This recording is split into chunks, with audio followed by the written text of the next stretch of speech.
Okay, so let's talk about the Baltimore Ravens here for a minute. They made a big move, obviously, in the offseason, trading wide receiver Hollywood Brown to the Arizona Cardinals. So now they've got some question marks about who's going to round out the receiving core. And I know you got some information on that, Miles. But before we get into that, I want all Ravens fans watching, comment below which wide receiver you think is going to have a big impact and surprise a lot of people this season. But Miles, let's go ahead. Tell me what you think. What's going on with the Ravens receiving core? So, Nick, right now, there's four certain one possible receiver I see from the Ravens. The guys that are on the roster, easy number one, Rashad Bateman. No one can argue that he's going to be the number one guy. Number two, I personally think it's going to be a solid Devin Duvernay in the number two spot. Now, battling it out for the third spot as far as playing time, I'm sure they'll all make the roster. But you have the second-year guy, Tylan Wallace, out of Oklahoma State. Also second-year guy, James Proche, out of SMU. And you have the rookie undrafted free agent, Slade Bolden, who also has been making a little bit of noise and in mini camps and OTAs. He seems like to be the hot guy as far as rookies go. Of course, we're not talking about tight ends because I think they're going to throw to a lot of tight ends as well. But as far as receivers go, I personally like to believe that Tylan Wallace is going to be the guy who slips in to the number three receiver role this year, because I think Tylan Wallace has kind of been putting on a show in Ravens minicamp.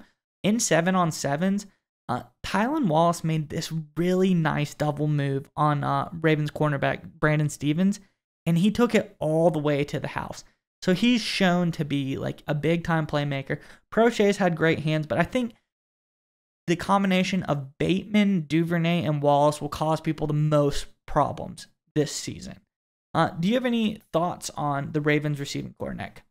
Yeah, so I think the big question with the Ravens, right, is they really don't need, some teams need 3-4 receivers. Look at the Bengals are a great example of this. If you're the Ravens, I think you really need, I'll call it two, but it's really three guys to play two positions. So you need to have Bateman. He's your number one. He's your possession guy. He's your third down guy.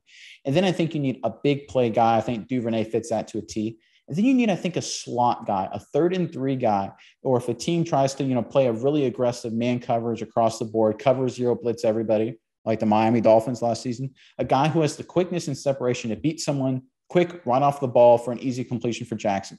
The obvious man for that job is Slade Bolden, I think. Obviously, he's limited as a player. He doesn't have the prototypical size, the straight line speed. So there's not a whole lot he can do. But that slot role, I think he has a lot of potential to grow into. And remember, in that Ravens offense, that doesn't mean he's going to catch 60 passes. It means he's going to catch 25 passes or 30 passes. It's just a way to keep teams out of that defense that gives Jackson so much fits. That cover zero, really aggressive, put the safeties in the box, make him get rid of the ball so quickly.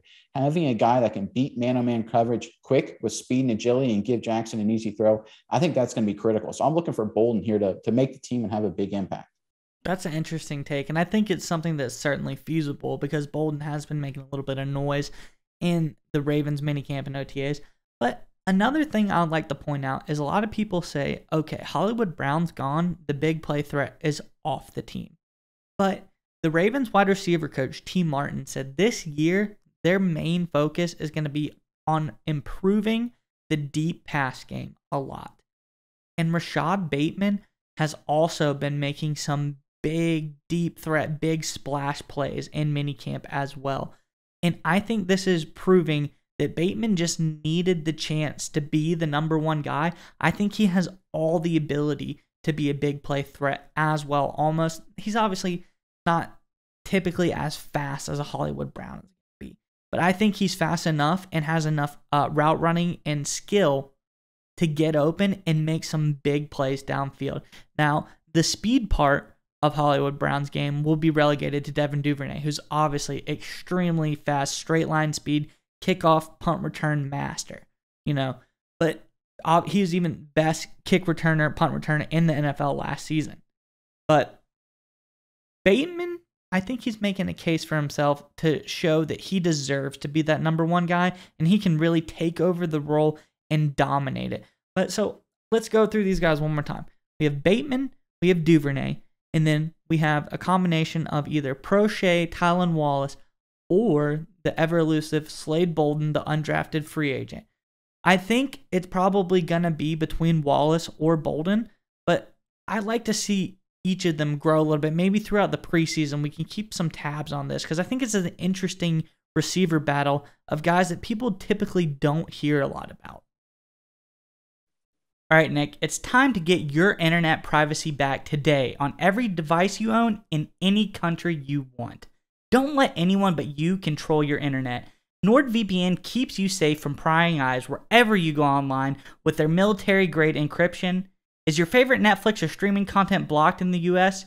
You can simply connect to one of the many countries available with NordVPN and get the access you need.